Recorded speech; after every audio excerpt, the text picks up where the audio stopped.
दोस्तों इंडिया और इंग्लैंड के बीच T20 सीरीज अभी परसों ही खत्म हुई थी कि अब इन दोनों के बीच ओडीआई क्रिकेट का घमासान शुरू होने वाला है। इस सीरीज का पहला मैच 6 तारीख को होने वाला है, यानी अब सिर्फ एक दिन का गैप बचा है वनडे क्रिकेट का धमाका शुरू होने में। T20 सीरीज तो इंडिया ने 4-1 से बुरी तरह से हराई इंग्लैंड को। अब वनडे के लिए भी बीसीसीआई ने खतरनाक स्क्वाड जारी कर दिया है। आगे हम आपको इस सीरीज का पूरा शेड्यूल और पहले मैच की प्लेइंग 11 के बारे में बताएंगे, पर आपको पहले ही बता दें कि पहले वनडे मैच में 3 बड़े खिलाड़ियों को ना चाहते हुए भी इंडिया को प्लेइंग 11 से बाहर करना पड़ेगा। वो कौन से खिलाड़ी हैं आपको बताएंगे, और साथ ही आप इस सीरीज का मजा किस टीवी चैनल पर उठा सकेंगे। और अगर आप मोबाइल में मैच का आनंद लेना चाहते हैं तो हम आपको वो भी बताएंगे कि इस सीरीज के सभी मैचों की लाइव स्ट्रीमिंग आप कहां पर देख पाओगे। लेकिन ये वीडियो शुरू करने से पहले आपको बता दें कि आप लोग इस सीरीज में अभिषेक शर्मा और वरुण चक्रवर्ती को मिस करने वाले हैं, क्योंकि वो वनडे टीम का हिस्सा नहीं है। फिलहाल के लिए गौतम गंभीर की कोचिंग में टीम इंडिया तीनों फॉर्मेट्स में अलग अलग टीम के साथ खेल रही है, लेकिन फिर भी कुछ बड़े प्लेयर्स ऐसे हैं जो हर फॉर्मेट में खेल रहे हैं। T20 सीरीज में तो अभिषेक शर्मा और वरुण चक्रवर्ती ने धमाकेदार प्रदर्शन करके इंग्लैंड को बुरी तरह से पीटा, और अब जैसे कि टीम इंडिया वनडे सीरीज में धमाका करने को तैयार है, तो मोहम्मद शमी,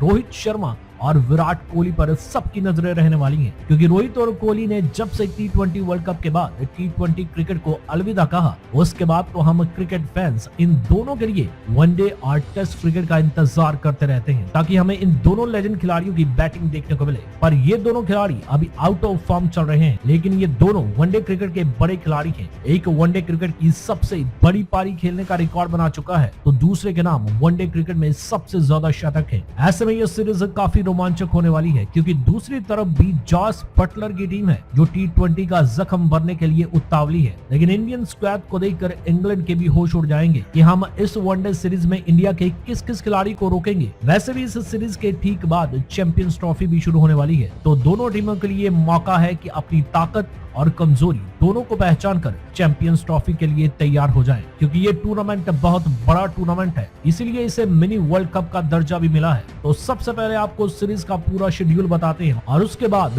पहले वनडे मैच की पूरी प्लेइंग 11 आपको दिखाते हैं। तो ये सीरीज 6 फरवरी से शुरू होने वाली है, और इसमें टोटल 3 वनडे मैच खेले जाएंगे। जी हाँ दोस्तों, T20 सीरीज तो 5 मैचों की थी, लेकिन आपको बता दें कि इस वनडे सीरीज में कुल 3 मैच होने वाले हैं। पहला मैच आपको बता दिया कि 6 तारीख को नागपुर के मैदान पर खेला जाएगा, और ये मैच इंडियन टाइम के अकॉर्डिंग दोपहर 1:30 बजे शुरू होगा। इस सीरीज के तीनों मैच दोपहर 1:30 बजे ही शुरू होने वाले हैं, और तीनों मैचों के बीच 2-2 दिन का गैप है। यानी दूसरा वनडे मैच जो कटक के मैदान पर खेला जाना है, वो 9 तारीख यानी संडे को आप इस मैच का मजा ले सकते हैं। और इस सीरीज का आखिरी मुकाबला होगा अहमदाबाद के नरेंद्र मोदी स्टेडियम में। तो दोस्तों ये तो था वनडे सीरीज का पूरा शेड्यूल। अब आपको बताते हैं कि आप इस सीरीज का लाइव टेलीकास्ट कहां पर देख सकते हैं। जी हाँ दोस्तों, इंडिया वर्सेस इंग्लैंड पूरी वनडे सीरीज को आप टीवी पर स्टार स्पोर्ट्स और स्पोर्ट्स 18 नेटवर्क पर देख सकते हैं, और वहीं मोबाइल यूजर्स इन मैचों का मजा डिज्नी प्लस हॉटस्टार की मोबाइल ऐप और वेबसाइट पर ले सकते हैं। अब आपको पहले मैच की फाइनल प्लेइंग 11 के बारे में बताते हैं, लेकिन उससे पहले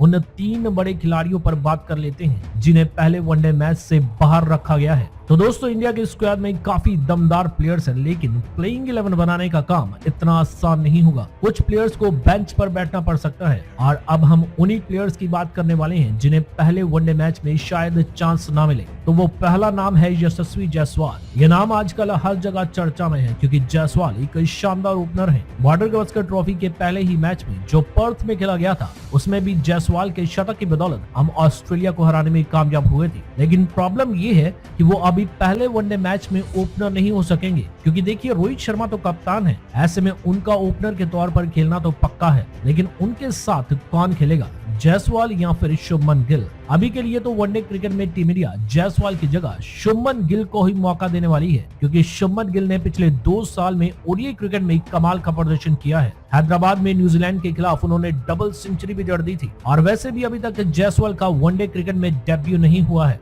उन्हें इस फॉर्मेट को खेलने का एक्सपीरियंस नहीं है, और चैंपियंस ट्रॉफी को ध्यान में रखते हुए प्लेइंग 11 का सिलेक्शन किया जाएगा। ऐसे में पहले वनडे मैच में तो एक्सपीरियंस्ड शुभमन गिल को ही मौका मिलेगा, और जायसवाल को बाहर बिठाया जाएगा। अगर शुभमन गिल 1-2 मैच में फ्लॉप हुए फिर टीम इंडिया का थिंक टैंक जायसवाल को भी मौका देगा, लेकिन अभी के लिए जायसवाल को वेट करना पड़ेगा। दूसरा बड़ा खिलाड़ी जो पहले मैच की प्लेइंग 11 से बाहर हो सकता है वो है ऋषभ पंत। ऋषभ पंत का कमबैक सबके लिए इमोशनल मोमेंट था। एक मेजर कार एक्सीडेंट के बाद वापस आना इजी नहीं होता, लेकिन उनके ओडीआई रिकॉर्ड्स उतने खास नहीं हैं। 31 मैचेस और सिर्फ 33 का एवरेज और अब तक सिर्फ एक ही शतक। हालांकि उन्होंने अब तक वनडे क्रिकेट में जो इकलौता शतक लगाया है वो इंग्लैंड के खिलाफ ही लगाया था, पर पिछले 3 वनडे मैचों में तो वो बुरी तरह से फ्लॉप रहे थे। और जो उनका लास्ट ओडीआई मैच था श्रीलंका के खिलाफ उसमें भी सिर्फ 6 रन पर आउट हो गए थे ऋषभ पंत। पर टीम इंडिया के लिए सवाल ये है कि श्रेयस अय्यर को कैसे इग्नोर करें। ओडीआई वर्ल्ड कप में शानदार परफॉर्मेंस दिया था श्रेयस अय्यर ने, और वैसे भी KL Rahul already wicket keeping कर रहे हैं, तो पंत का प्लेइंग 11 में फिट होना मुश्किल लगता है। तो क्या ऋषभ पंत को भी पहला वनडे मैच बेंच पर ही देखना पड़ेगा? ऐसा लग तो रहा है। तो तीसरा खिलाड़ी जो प्लेइंग 11 का हिस्सा नहीं होने वाला है वो है हर्षित राणा। आईपीएल में इस शानदार प्रदर्शन के बाद टीम इंडिया में हर्षित राणा का सफर तो शुरू हो गया जब उसे टेस्ट और टी20 में डेब्यू करने का मौका मिला, लेकिन वनडे क्रिकेट के लिए शायद अभी हर्षित राणा को थोड़ा इंतजार करना पड़ सकता है। वो इंग्लैंड के खिलाफ वनडे सीरीज का हिस्सा तो है, यानी स्क्वाड में तो है, पर प्लेइंग 11 में जगह बनाना उसके लिए मुश्किल होगा, क्योंकि इंडिया के पास ऑलरेडी मोहम्मद शमी और अर्शदीप सिंह जैसे एक्सपीरियंस्ड पेसर्स हैं। और अगर टीम बैलेंस देखें तो अक्षर पटेल, रविंद्र जडेजा और हार्दिक पांड्या का कॉम्बो ऑलराउंड डेप्थ भी देगा। तो अगर ऑलराउंडर्स को ज्यादा प्रेफरेंस मिली तो हर्षित राणा को पहला वनडे मैच बेंच पर ही देखना पड़ सकता है। तो दोस्तों ये थे 3 प्लेयर्स जो शायद पहले ओडीआई के प्लेइंग 11 से बाहर हो सकते हैं।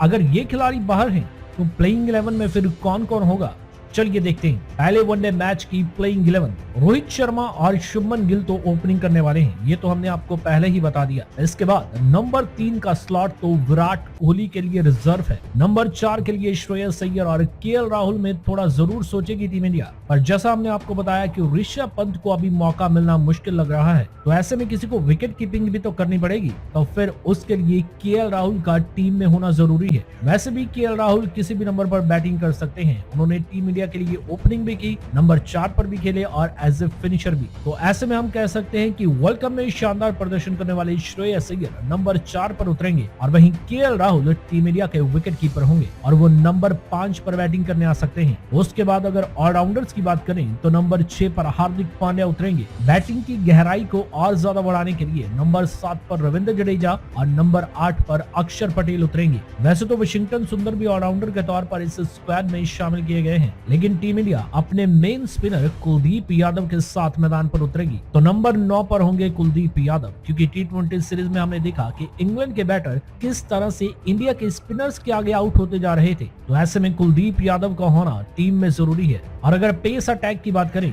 तो नंबर 10 पर होंगे अर्शदीप सिंह और नंबर 11 पर होंगे मोहम्मद शमी, जिन्होंने टी20 सीरीज के आखिरी मैच में 3 विकेट चटकाकर सबको दिखा दिया कि टीम इंडिया का सबसे बेहतरीन गेंदबाज इंजरी से वापस आ गया है। वो गेंदबाज जिसने वनडे वर्ल्ड कप में तहलका मचा दिया था। वैसे भी जसप्रीत बुमराह को चैंपियंस ट्रॉफी से पहले आराम दिया गया है, तो मोहम्मद शमी का रोल इस वनडे सीरीज में काफी ज्यादा इंपॉर्टेंट होने वाला है। तो दोस्तों ये थे पहले वनडे मैच के सभी इंपॉर्टेंट अपडेट्स। आप क्या सोचते हो, क्या जायसवाल, ऋषभ पंत और हर्षित राणा में से किसी को प्लेइंग 11 में होना चाहिए? आप हमें कमेंट करके जरूर बताना, और ये भी कमेंट करना कि अगर टीम इंडिया इस सीरीज को जीतेगी तो कितने मार्जिन से, यानी इंडिया 3-0 से इंग्लैंड का सफाया करेगी, 2-1 से उसे हराएगी, या फिर इंग्लैंड भी ये सीरीज जीत सकता है। आपकी इस पर क्या राय है, कमेंट जरूर करना। और क्रिकेट के ऐसे और ही रोमांचक अपडेट्स देखने के लिए इस वीडियो को लाइक और हमारे चैनल को सब्सक्राइब जरूर करें।